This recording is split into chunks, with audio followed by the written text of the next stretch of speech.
مشکور و ممنون ہوں جناب ملک تیمور حیات خان صاحب کا کہ انہوں نے میری ایک کال پہ ہمارے ساتھ یہ وعدہ کیا کہ ادب رمضان میں ختم ہوتا جا رہا ہے تو آپ اس طرح کریں کہ ہر سال ایک مشاعرہ کروایا کریں.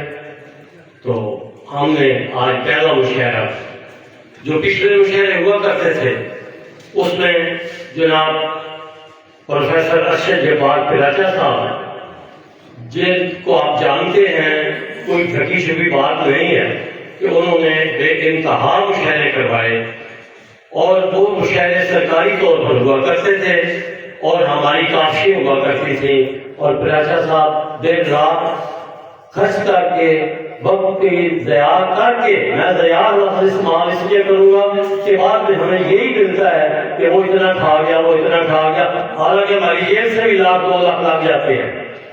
لیکن اس دفعہ ہم نے ٹوٹل جو ہے پروگرام وہ ملک فیروز خان فاؤنڈیشن کے ذمہ ڈال دیا کہ وہ کریں اور رمضان میں ادب کی ترقی ہے.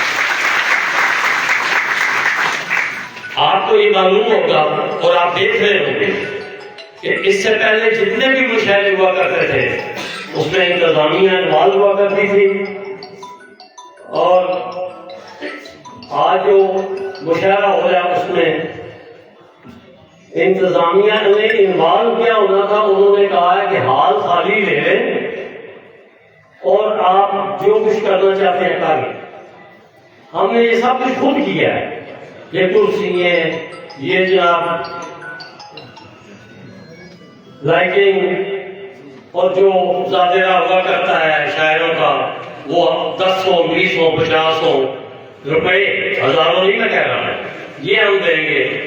لیکن افسوس اس بات کا ہے کہ انتظامیہ کو ویسے تو دن میں کروڑ روپے کے چلان بھی کرنے پڑتے ہیں تو کر دیتے ہیں، عوام میں سے نکلواتے ہیں، لیکن ادب کے حوالے سے بہت بےعزتی کی جاتی ہے. یہ بات میں باقی طور کہوں گا، چاہے سن رہا ہے کوئی سنے، کوئی بھی انتظامیہ کا آدمی آج ہمارے فنکشن میں نہیں ہے، سب کو کہا ڈالے گئے، سب کو کہا گیا ہے کہ تشریف لائیں.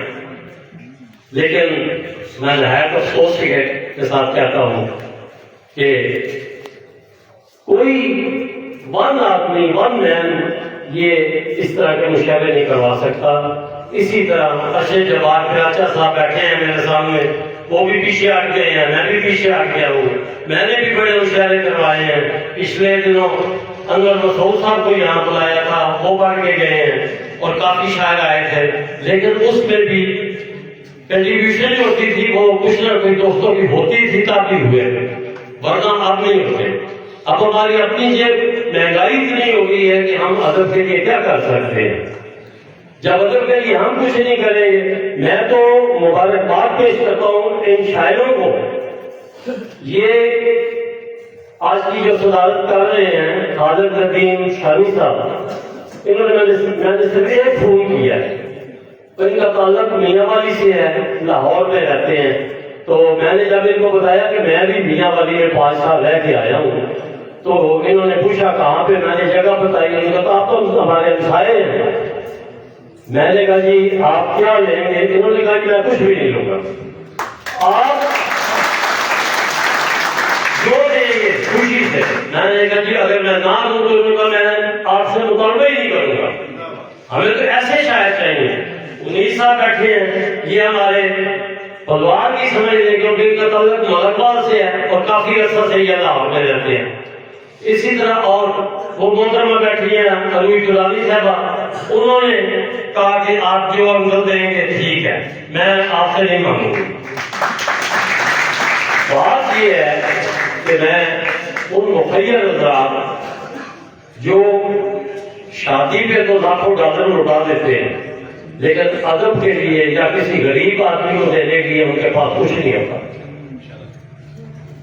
تو میں اپنے تمام دوستوں کو، مرتضیٰ شاہ صاحب ہیں، ملک اظہر صاحب ہیں، صدر بلوچ پریس کلب، اور جناب شہزاد شیرازی صاحب ہمارے اپنے سرگودا میں ہیں، مگر تیمور صاحب نے یہ بیڑا اٹھایا ہے تو میں ان کو بھی بات پیش کرتا ہوں کہ یہ ہر سال معاوضت کریں گے. صاحب ہیں ڈاکٹر زاہد اقبال گوری سے کون نہیں پاتا. میں واقع بہت یہ کہوں گا کہ بھدوال میں ورلڈ بینک سے کی گرانٹ سے 1 فرٹیلائزر پلانٹ لگا تھا. میونسپل کمیٹی اس کی ذمہ دار تھی اور وہ 6 مہینے بعد بند ہو گیا تھا. اور وہ پلانٹ بند ہو گیا تھا. ان کے پاس اتنی رقم ہونے کے باوجود وہ نہ چلا سکے. لیکن میں سلام پیش کرتا ہوں اس زاہد گوری کو. اس نے کہا کہ اس پلانٹ کے اوپر میرے والد صاحب کا نام لکھوا دے بابو پانی, تو میں اس میں چلاتا ہوں. اور آج ہماری بھلوال کی 4 یونین کونسلز ہیں اور 4 میں انہوں نے اپنی جیب سے پلانٹ لگائے ہوئے ہیں. فرٹیلائزر پلانٹ وہ چل رہے ہیں اور اپنی مدنات کے تحت یہ گلی محلے جو ہیں یہ بناتے رہتے ہیں, کبھی کوئی کبھی کوئی کبھی کوئی. لیکن یہ ایک آدمی کب تک چلے گا؟ کتنا نچوڑ لیں گے ہم ان کو؟ میں اس کو وائڈ اپ کرتا ہوں کیونکہ یہ باتیں کرنے والی نہیں ہیں, لیکن میرا دل دکھ رہا ہے کہ مجھے کرنی پڑ رہی ہیں. تو اللہ تعالیٰ نے سلامت رکھے. یہ ہمارے سر پہ شجر سایہ دار بن گئے ہیں اور یہ اپنا یہ کام اپنا کرتے رہے ویلفیئر کا.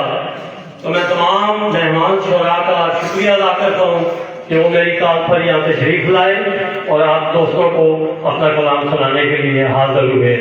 بہت بہت شکریہ.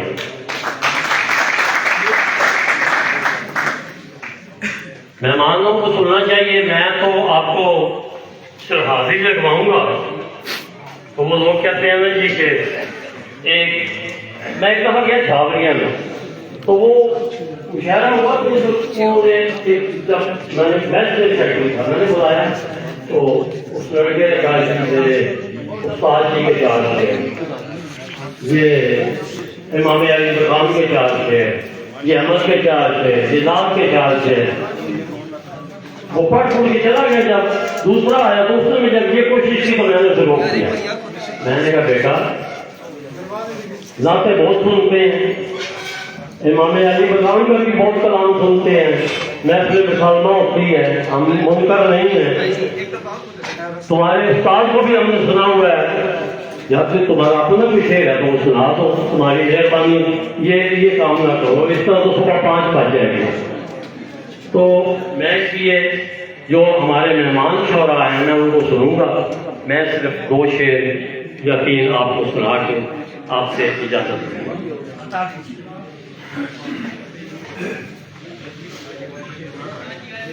میری کتاب آنکھوں میں تصویر نہ رکھنا, اس کے ٹائٹل کے 2 شعر ہیں. ان آنکھوں میں سپنا رکھنا, سپنا رکھنا, سپنے کی تعبیر نہ رکھنا.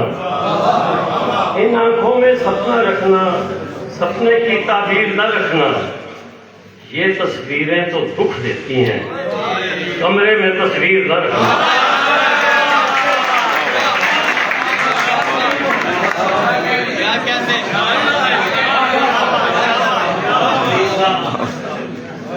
دو شعر. آپ کو زلف کی زنجیر بہت پیاری ہے, آپ کو زلف کی زنجیر بہت پیاری ہے اور مجھے درد کی جاگیر بہت پیاری ہے. آپ کو زلف کی زنجیر بہت پیاری ہے اور مجھے درد کی جاگیر بہت پیاری ہے. آپ ملنے سے گریزاں ہیں, آپ ملنے سے گریزاں ہیں. میرے پاس ہے یہ آپ سے آپ کی تصویر بہت پیاری ہے.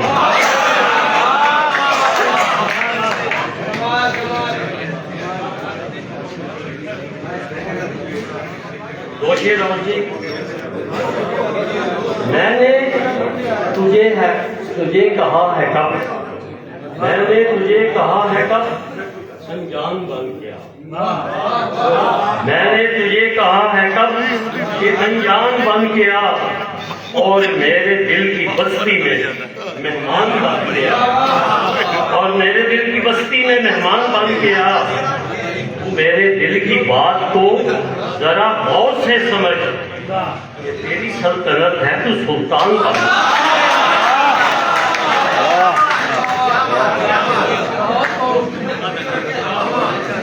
دو شعر ایسے ہیں کہ شاید میں گھر بھی نہ جا سکوں، دو شعر ایسے ہیں کہ میں شاید گھر بھی نہ جا سکوں۔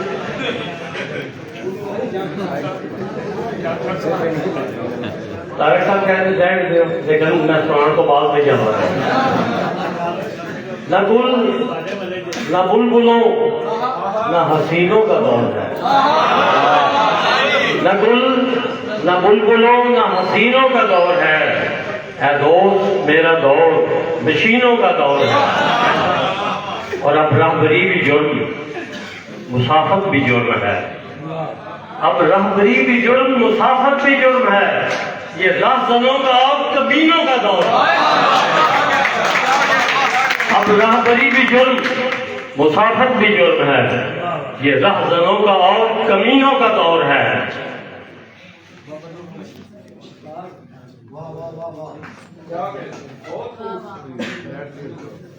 ایک شعر